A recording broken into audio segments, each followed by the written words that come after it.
നഗരത്തിന് മുകളിൽ ആകാശം ഒരു ഇരുണ്ട നീല കമ്പിളി പോലെ താഴ്ന്നു കിടന്നു. തിരക്കുകൾ ഒഴിഞ്ഞ തെരുവുകളിൽ വന്യതയുടെ നേർത്ത മുകളം മാത്രം. ഈ നിശബ്ദതയെ ഭേദിച്ചുകൊണ്ട് ഗോൾഡൻ ട്രസ്റ്റ് ബാങ്കിൻ്റെ ശാഖയ്ക്ക് മുകളിൽ ഒരു ഭീകരമായ നിയോൺ ക്ലോക്ക് സമയം 2 AM എന്ന് അടയാളപ്പെടുത്തി. വെറുമൊരു ബാങ്കായിരുന്നില്ല അത്. സിറ്റിയിലെ ഏറ്റവും പഴക്കമേറിയതും ഏറ്റവും ശക്തമായ നിലവറയുള്ളതുമായ സ്ഥാപനം. ഇരുമ്പ് വാതിലുകളും കട്ടിയുള്ള കോൺക്രീറ്റും 24 മണിക്കൂറും പ്രവർത്തിക്കുന്ന നൂതന സുരക്ഷാ സംവിധാനമുള്ള ഒരു കോട്ട. പുറത്ത് മഴയുടെ നേരിയ ചാറ്റൽ തുടങ്ങി. ബാങ്കിൻ്റെ കനത്ത ഗ്ലാസ് വാതിലുകൾക്കപ്പുറം നിലവറയ്ക്ക് കാവലിരിക്കുന്ന പ്രധാന ഓഫീസർ രവീന്ദ്രൻ പതിവ് റൗണ്ടുകൾ കഴിഞ്ഞ് കസേരയിലേക്ക് മടങ്ങുകയായിരുന്നു. അപ്പോഴാണ് സെക്യൂരിറ്റി കൺട്രോൾ പാനലിലെ ഒരു ചുവന്ന വെളിച്ചം മിന്നുന്നത്. നിലവറയുടെ പ്രധാന വാതിൽ തുറന്നു. രവീന്ദ്രൻ ഞെട്ടി. അലാറം മുഴങ്ങാതെ, ഒരു ശബ്ദമില്ലാതെ നിലവറ സ്വയം തുറന്നിരിക്കുന്നു. ഉടൻ തന്നെ പോലീസ് കൺട്രോൾ റൂമിലേക്ക് കോൾ പോയി. കൺട്രോൾ റൂം ഈ വിവരം കൈമാറിയത് സീനിയർ ഡിറ്റക്റ്റീവ് ഓഫീസറായ സഞ്ജയ് മേനോന് വേണ്ടിയായിരുന്നു. 20ഓളം കേസുകൾ ചുരുളിച്ചതിലൂടെ നിശബ്ദനായ വേട്ടക്കാരൻ എന്ന വിളിപ്പേര് കേട്ട മൂർച്ചയുള്ള ബുദ്ധിയുള്ള ഉദ്യോഗസ്ഥൻ. സഞ്ജയ് ബാങ്കിലെത്തിയപ്പോൾ രവീന്ദ്രനും മറ്റ് 2 സുരക്ഷാ ജീവനക്കാരും പരിഭ്രാന്തരായി നിൽക്കുകയായിരുന്നു. അകത്തേക്ക് കടക്കുമ്പോൾ സഞ്ജയ് ചുറ്റും നോക്കി.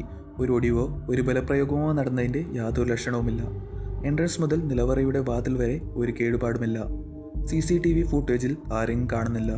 രവീന്ദ്രൻ വിറയ്ക്കുന്ന ശബ്ദത്തിൽ പറഞ്ഞു. സഞ്ജയ് നിലവറയിലേക്ക് നടന്നു. കട്ടിയുള്ള ഉരുക്കിൽ തീർത്ത വൃത്താകൃതിയിലുള്ള വാതിൽ മൃദുവായി തുറന്നു കിടക്കുന്നു. സാധാരണയായി ഈ വാതിൽ തുറക്കാൻ 2 കീകൾ, ഒരു കോമ്പിനേഷൻ കോഡ് കൂടാതെ ബയോമെട്രിക് സ്കാൻ എന്നിവ ആവശ്യമാണ്. നിലവറയിലേക്ക് പ്രവേശിച്ചപ്പോൾ തണുത്ത ഒരു അന്തരീക്ഷം സഞ്ജയ് അനുഭവിച്ചു. അമൂല്യ വസ്തുക്കളും പണവും സൂക്ഷിച്ചിരുന്ന റാക്കുകളെല്ലാം പൂർണ്ണമായും സുരക്ഷിതം. ഒരൊറ്റ കവർച്ചയും നടന്നിട്ടില്ല. ഇവിടെയും ഒരു നഷ്ടമില്ല സാർ. പരിശോധനയ്ക്ക് ശേഷം രവീന്ദ്രൻ ആശ്വസിച്ചു. എങ്കിൽ പിന്നെ ഈ വാതിൽ എന്തിനാണ് തുറന്നത്? സഞ്ജയ് ചോദിച്ചു. അയാളുടെ ശ്രദ്ധ നിലവറയുടെ മറ്റു ഭാഗത്തുള്ള ഒരു വലിയ മേശപ്പുറത്തേക്ക് പോയി. അവിടെ വളരെ ശ്രദ്ധയോടെ ഒതുക്കി വെച്ചിട്ടുള്ള ഒരു കറുത്ത തുകൽ ബ്രീഫ് കേസ്. അതിനടുത്ത് തിളങ്ങുന്ന വെളുത്ത കടലാസിൽ കൈകൊണ്ടെഴുതിയ ഒരു കുറിപ്പ്. സഞ്ജയ് ബ്രീഫ് കേസിൻ്റെ അടുത്തെത്തി. കുറിപ്പ് കയ്യിലെടുത്തു. അതിലെഴുതിയ വരികൾ അയാളെ ശബ്ദനാക്കി. ഇതൊരു തുടക്കം മാത്രം. നിധി നിങ്ങൾ കരുതുന്നത് പോലെ നിലവറയിലല്ല. അത് വെളിച്ചത്തിൽ വളരെ അടുത്ത്. ഞാനിപ്പോൾ ഇവിടെയുണ്ട്. എന്നെ നോക്കൂ. സഞ്ജയ് തലയുയർത്തി മുറിയുടെ മറ്റേ മുറിയിലേക്ക് കണ്ണോടിച്ചു. അപ്പോഴാണ് അത് ശ്രദ്ധിച്ചത്. നിലവറയുടെ കട്ടിയുള്ള കോൺക്രീറ്റ് ഭിത്തിയിൽ ഏകദേശം 8 അടി ഉയരത്തിൽ ഒരു വലിയ ചോരപ്പാട്. അയാളും രവീന്ദ്രനും അങ്ങോട്ട് നടന്നു. ചോരപ്പാട് അധികം പരന്നിട്ടില്ല. രക്തത്തിൽ ആരോ തൻ്റെ വിരൽ മുക്കി ഭിത്തിയിൽ ഒരു ചിത്രം വരച്ചിരിക്കുന്നു. ചിത്രം വ്യക്തമായിരുന്നു. ഒരാളുടെ മുഖം പേടിപ്പെടുത്തുന്ന ചിരിയോടെ. അയാൾ ആ ചിരി ശ്രദ്ധിച്ചു. അസാധാരണമാം വിധം സന്തുഷ്ടമായ ഒരു ചിരി. ആരുടെയെങ്കിലും രക്തമാണോ ഇത്? ഇവിടെ എവിടെയെങ്കിലും മൃതദേഹമുണ്ടോ? രവീന്ദ്രൻ പരിഭ്രാന്തനായി ചോദിച്ചു. ഇല്ല, സഞ്ജയ് പറഞ്ഞു. ഒരു മൃതദേഹം ഇവിടെയില്ല. ഇവിടെ ഒരൊറ്റ കവർച്ചയും നടന്നിട്ടില്ല. ഒരു കൊലപാതകവും നടന്നിട്ടില്ല. അയാൾ തൻ്റെ കണ്ണുകൾ വീണ്ടും ഭിത്തിയിലെ ചിരിയിലേക്ക് തിരിച്ചു.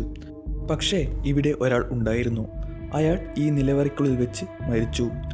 സഞ്ജയ് മേശപ്പുറത്തേക്ക് തിരിഞ്ഞു. ബ്രീഫ് കേസ് തുറക്കാൻ ശ്രമിച്ചു. അത് ലോക്ക് ചെയ്തിരുന്നു. അതിൻ്റെ ലോക്കിന് മുകളിൽ ഒട്ടിച്ചിരിക്കുന്ന ഒരു ചെറിയ സ്റ്റിക്കറിൽ ഒരു വാക്ക് മാത്രം: താക്കോൽ.